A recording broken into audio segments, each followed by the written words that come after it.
YouTuber Neha आशीष तिवारी ने जो भी लीगल एक्शन लिया है सचिन और उसके फैमिली के खिलाफ, उसके लिए सचिन और उसकी पूरी फैमिली कल भोपाल पहुंची थी। मनीषा और उनकी मां का व्लॉग देख करके हमें समझ में आया था कि ये दिल्ली से किट्टो के घर से मोनिका जी को लेकर के ये भोपाल पहुंचे, क्योंकि सचिन ने कहीं ना कहीं तैश में आकर के सारी प्राइवेट चीज़ें तो हमें सोशल मीडिया पे दिखा दी, लेकिन एक फ़ीमेल का ना, एक विडो फीमेल का जो भी कॉन्सेप्ट होता है ना लीगली, वो बहुत ही स्ट्रांग होता है। तो इसमें कहीं ना कहीं नेहा के थ्रू फिर से सचिन फंसे हैं और बहुत बुरी तरीके से फंसे हैं, क्योंकि डीफेमिंग तो दोनों की सोशल मीडिया पे बराबर हुई है, लेकिन लीगल नेहा का कुछ भी नहीं बिगाड़ सकते जितना नेहा सचिन का बिगाड़ सकती है, और वैसा ही हुआ है।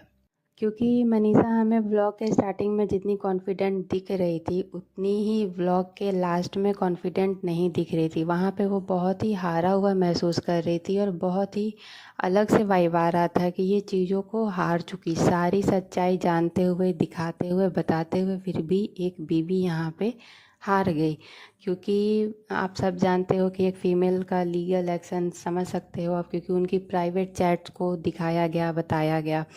जो कि इलीगल है और कहीं ना कहीं ये गुस्से गुस्से में आके आवेश में किया गया है। और इसकी बात प्रिंस ने भी की थी अपने ब्लॉग में कि हम भोपाल आए हुए हैं, लेकिन कुछ ज़रूरी काम है, हमारी आपसी काम है, हम उसको नहीं बता सकते। दूसरे दिन मेरा बर्थडे है, बर्थडे मनाया जाएगा कि नहीं मनाया जाएगा ये भी मुझे पता नहीं, लेकिन मैं यहाँ पे आया हूँ। ये सारी बातें जानने के बाद भी सचिन महल अभी भी शादी कर रहे हैं कि नहीं कर रहे हैं, क्या डिसीज़न है, क्योंकि इन सारी चीज़ों को जान करके भी किसी से शादी करना वो आग में कूदने के बराबर है।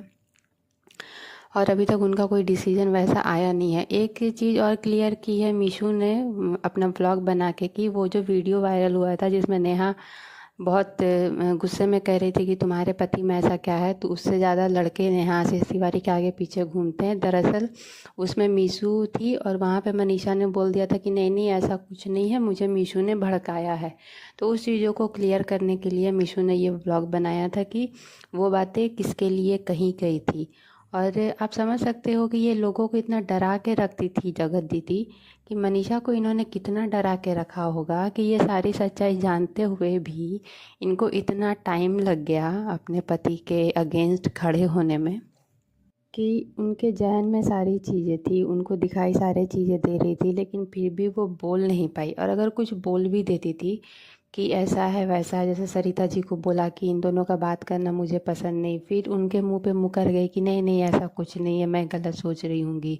मीशू से भी डिस्कस किया कि वो उसको खाना खिला रहे, मुझे पसंद नहीं, फिर उसने जब समझाया तो उसका नाम लेकर के वहाँ फंसा दिया।